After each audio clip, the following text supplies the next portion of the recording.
teu nyaho urang teh bakal di tanah mana urang bakal paeh padahal geus diteuleun tandana ku Gusti Allah di bujal urang. Eta teh ceuk ahli hikmat hukama profesor Islam eta teh di dinya teh aya taneuhan eta mah dipiceunaan ge aya deui dipiceunaan aya deui tanda eta teh taneuh kuburan urang. Nah cenah aing mah dipiceunaan bae ulah paeh bae paeh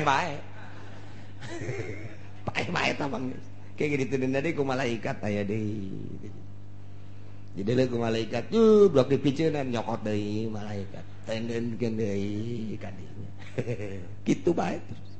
Eta jadi tanda-tanda kos kitu teh kanyahoan. Nah, iyalah urusan lu kos kitu teh dibere ku Gusti Allah tanda-tandana. Eueuh nu nyaho urusan gaib kecuali nu maha gaib. Hanya aya jelema anu dibere mukjizat nabi nyahoeun tah boro-boro isuk boro-boro minggu hareup boro-boro bulan hareup. Geh lamun ku Gusti keur dibere cacak-cacak akhirat Kangjeng Nabi mah nyahoeun jadi bere nyaho ku Gusti Allah. Tanda kiamat Kangjeng Nabi nyahoeun jadi bere nyaho ku Gusti Allah. Tanda kiamat teh sakitu atuh dibere nyaho ieu ku Gusti Allah. Ketika Isra Kangjeng Nabi ditinggalikeun tingkah-tingkah manusia anu disiksa teh anu buukna, anu letahna, anu beteungna dayut, anu bobogaana gede dan lain sebagainya. Eta teh dibejakeun gaib cuman ditinggalikeun ka Kangjeng Nabi jang caritakeun ka umatna urang nyaho nu gaib ti Gusti Allah nu maha gaib melalui Kangjeng Nabi Muhammad sallallahu alaihi wasallam.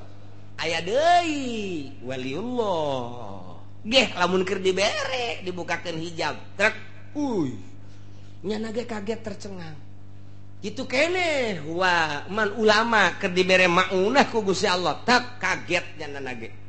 Nah iyalah nu nyaho kanu gaib kecuali nu maha gaib la ya'lamuha illahu sabaraha tatama fatihul ghaib wa hiyal khamsa allati fi qoulihi ta'ala engke dihareup innallaha indahu ilmus sa'ah ke bakal dibahas kamarahul Bukhari sakumaha dina kitab Bukhari Kangjeng Nabi mafatihul ghaib khamsun la ya'lamuha illallah ilmu gaib aya 5 nu moal aya nu nyahoeun kanu 5 kecuali Gusti Allah. Hiji la ya'lamu ahadun mayakunu fi godin illallah moal nyahoeun hiji jelema isukan bakal kumaha eueuh nu nyaho isuk bakal kumaha kecuali Gusti Allah. Urang teu nyaho isuk buah hirup buah henteu isuk teu nyaho pagawean teh naon nu bakal dipigawe ku urang isukan teu nyaho hanya kebiasaan pajar kebiasaan eta bakal dilakukan isuk teu sabenerna mah nemantak teh hudang begitu hudang teh jelema anu bersyariat mah pagawean naon nu ku aing deuk dilaksanakeun boga rutin naon kantor boga rutin naon pasar boga rutin naon pabrik boga rutin naon ladang eta teh syariat ngaranna nu kos kitu mah tah aing deka ladang aing deka itu kantor pabrik syariat malah lamun teh mah jauh ka Gusti Allah poho kanu ngatur syariatna nyahona ka pagawean bae jauh jasa sama jeung Gusti Allah.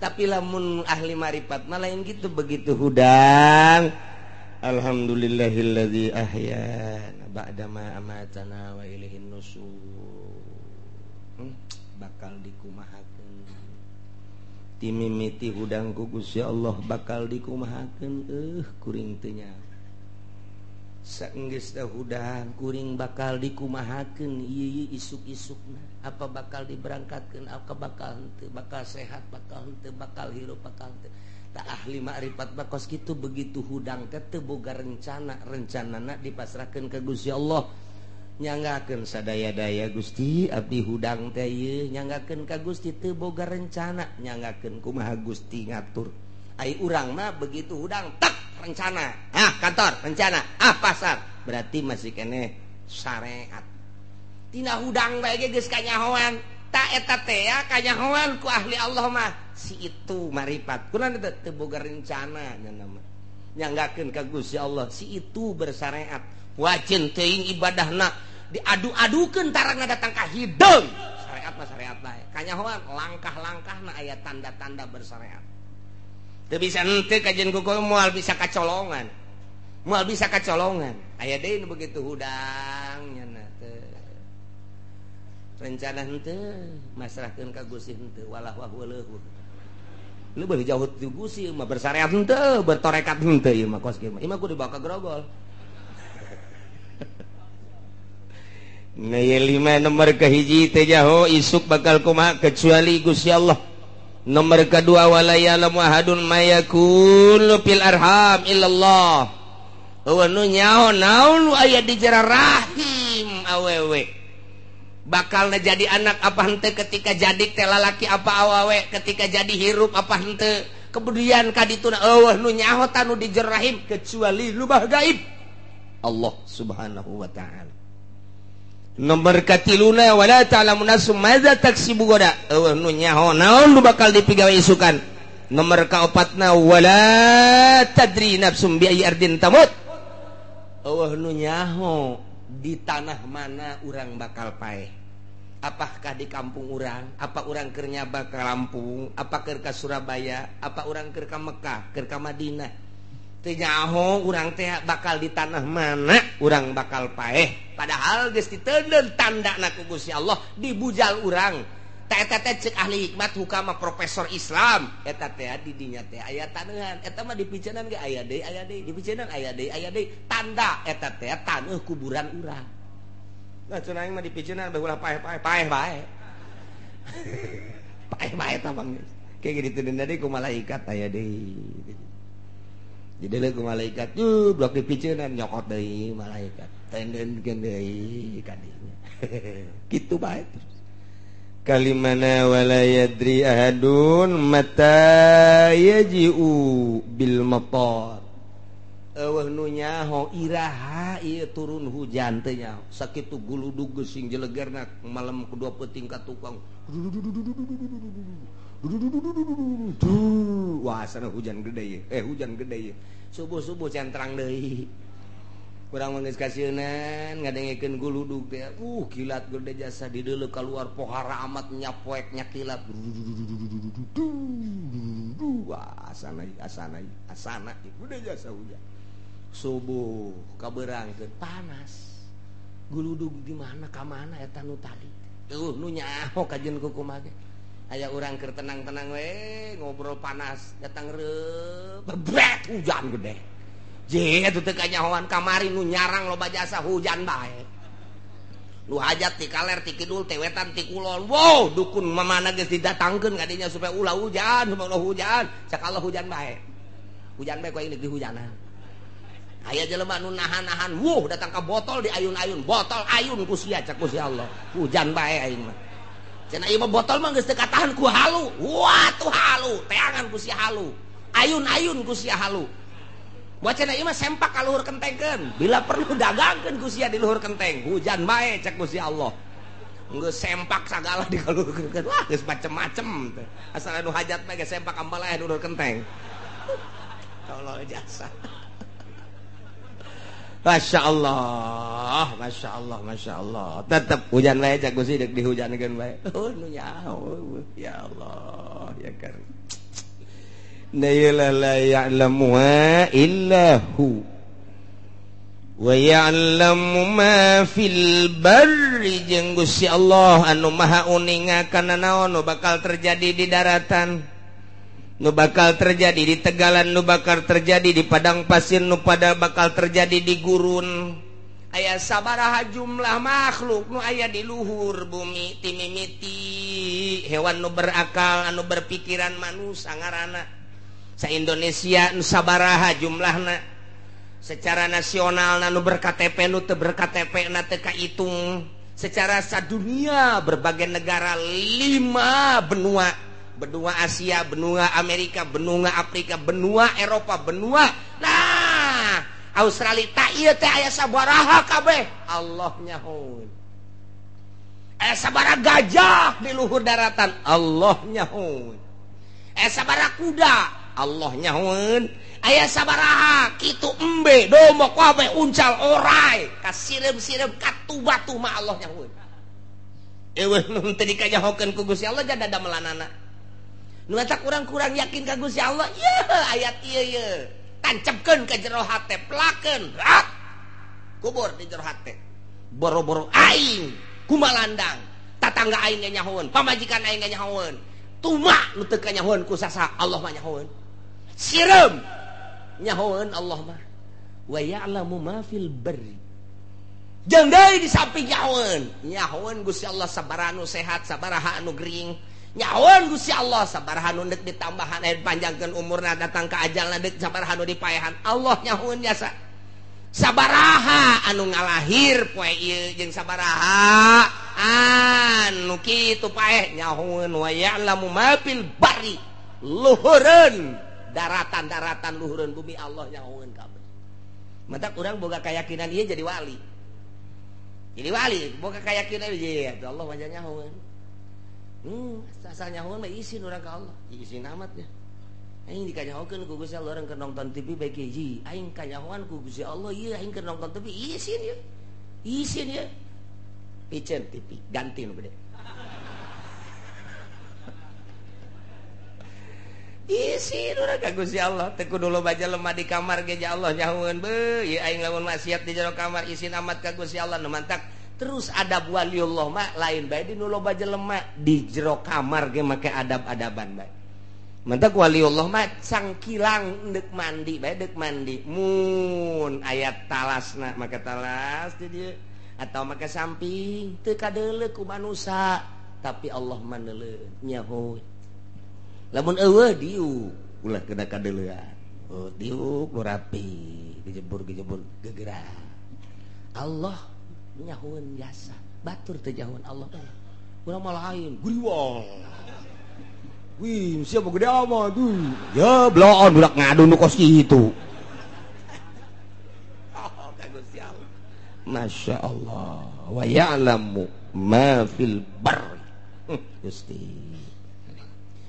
wa ya'lamu ma fil bahr jeung Gusti Allah nyahoeun nu aya di jero laut al-qura allati 'alal anhar kampung-kampung anu dikelilingi ku bangawan-bangawan kampung-kampung pulau-pulau Allah nyahoeun di samping daratan lega nagara oge pulau-pulau anu dikelilingi ku bangawan-bangawan dikelilingi ku cai-cai laut ti mimiti pulau nu gede ja urang ge pulau Jawa nah pulau Sumatera pulau lantaran urang mah berkeping-keping ieu teh mantak disebut ge pulau Sumatera pulau Kalimantan pulau eta keur geledeg nah nu laletikna ya pulau Untung Jawa aya pulau Putri laletik ke belah dituna eta termasuk gede aya pulau tah eta ge kapan baheula mah jadi pulau tanu ku urang di zarahan teh tadi kulon teh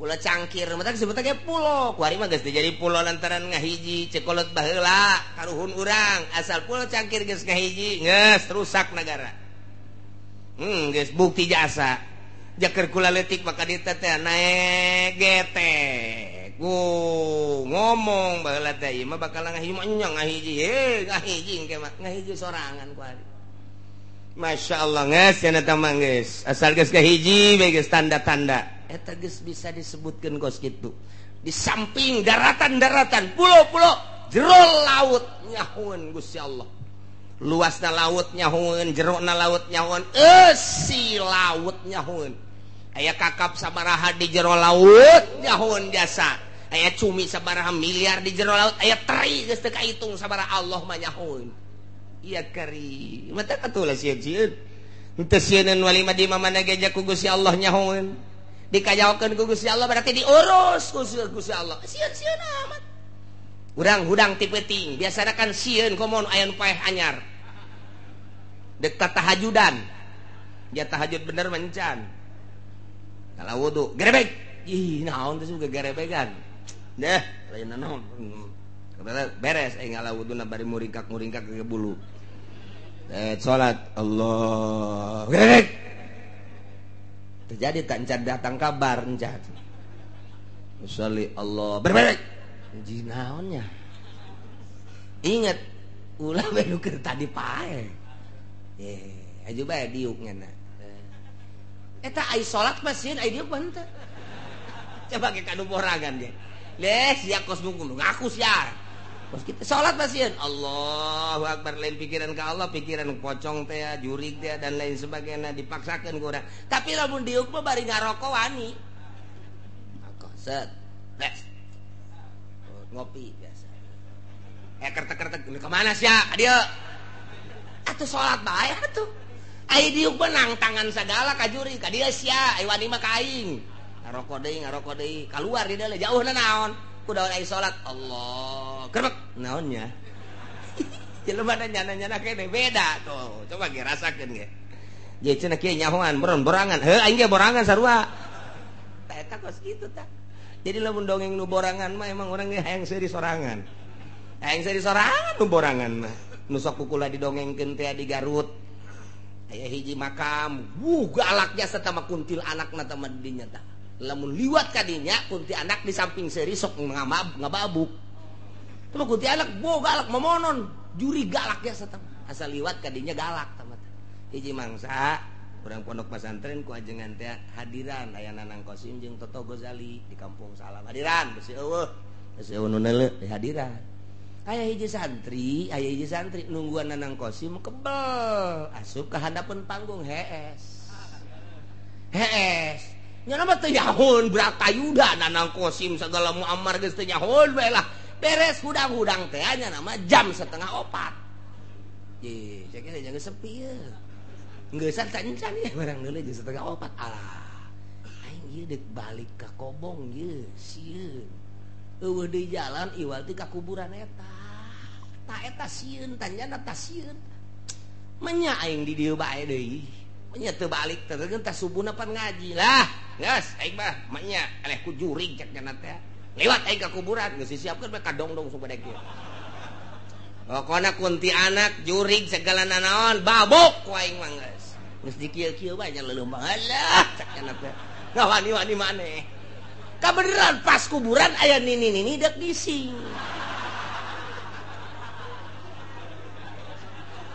Alakur jasa. Atuh pada ini mah ruag reuwig bukna ge. Ruag reuwig aju sampingan dikadiekeun doang pan kabeneran aju nyana sok mamawa sapu pan kieu.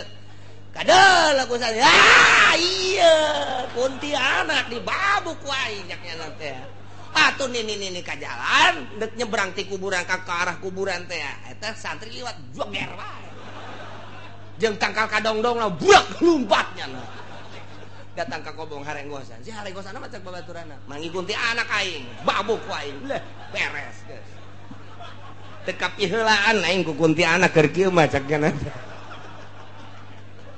aman teu kebal salat subuh beres salat subuh ngaji isuk-isuk aya nini nu dipanggul-panggul dek dibawa ke rumah sakit nyana keur aya di sisi jalan jeung babaturanna kabeh ditanya ku santri mang ieu sa nini cek cenah teh cek bawa ka mana ka rumah sakit kunaon gitu dibabuk jurig ku keur penting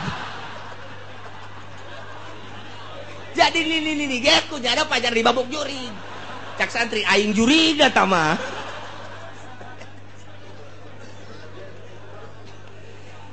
geus bae eta nu borangan teh kos kira itu tah. Barloon kabeh nu borangan mah geus. Ucing. Allahu Akbar tengah peuting. Allahu Akbar. Geus beres jana. Diuk lah maca sholawat. Aya Cina nya. Wah, kajian kuku mah ge jurig ieu mah. Hatena geus kitu bae nu borangan mah. Geus lah jurig kajian kuku mah ge.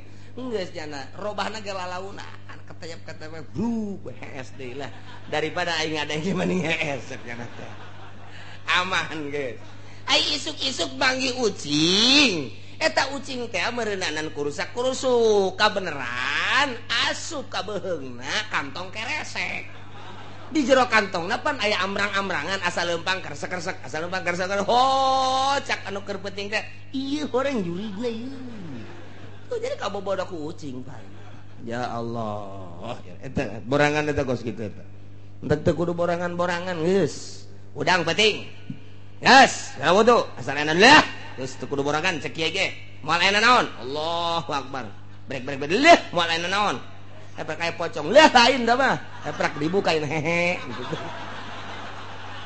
pocong beneran tuh. Duh. Wa ya'lamu ma fil barri wal bahr. Gusti Allah maha uningan nyahueun kana naon nu aya di daratan urang cicing. Kemudian aya setan datang ka urang. Eta teh setan teh ngagerakeun Allah. Urang cicing ku Gusti Allah, setan digerakeun ka Gusti Allah ku Gusti Allah. Jadi naon bae nu datang ka urang teh baik sireum maupun orai atawa jurig sekalipun eta teh ngagerak Allah teh kudu sieun sieun.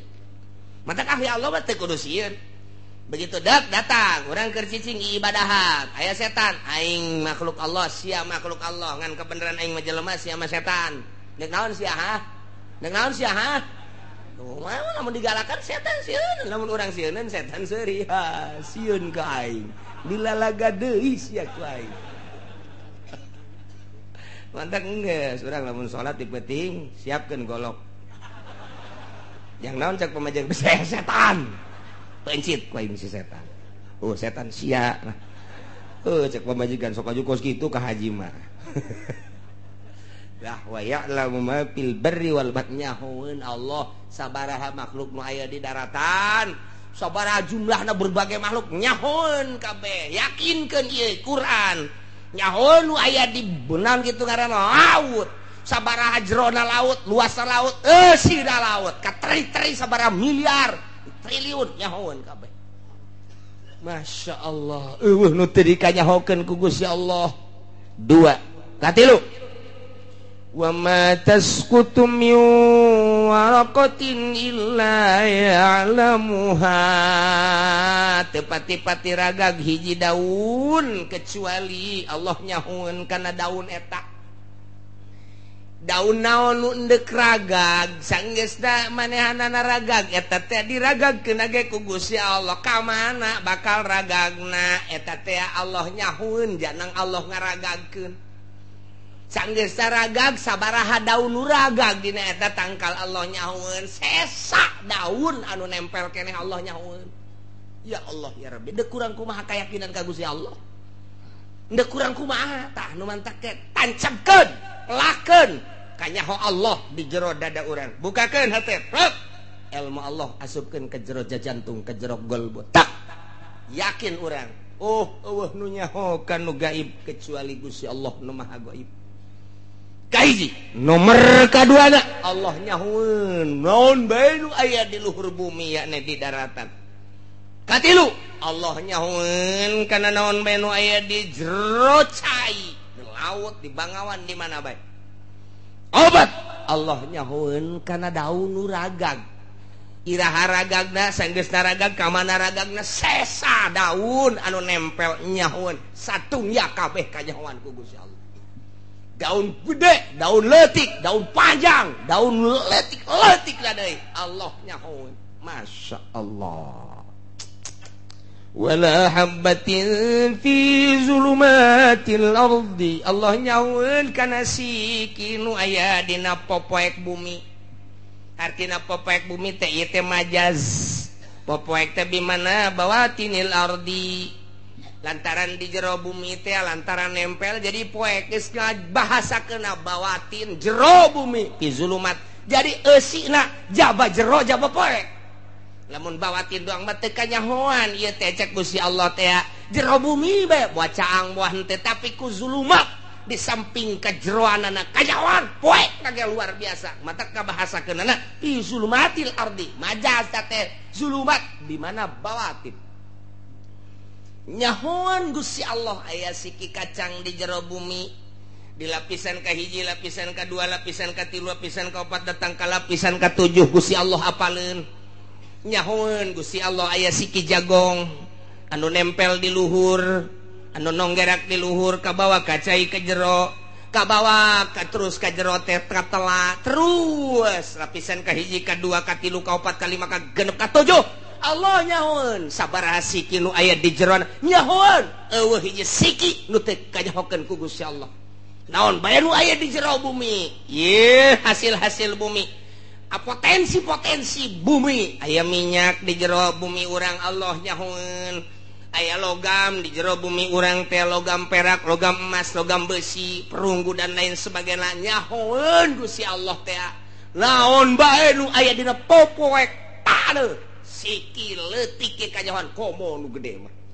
walah batin hiji siki bae kudu kajawan komo sagala rupa untuk dikajahokeun nu mantak lamun urang geus bae ieu mah ilmu Allah nempel di awak urang geus moal bisa ka mana lantaran asa dikajahokeun bae ku Gusti Allah kicep urang dikanyahokeun denge urang dikanyahokeun tah ye irung urang napas urang ieu teh kapan ieu teh oksigen ieu teh hawa ngaranna urang teh didamel ku Gusti Allah tina 4 unsur hiji unsur ardu 2 unsur ma'u 3 unsur nar 4 unsur hawa 4 urang teh nu mantak dirinya lamun kakurangan pangan paeh lantaran unsur bumi berarti cai paeh jelema mun bener total cai lantaran di awak urang ngabutuhkeun cai unsur banyu unsur cai awak urang di dieuna katilu matahari paeh sinar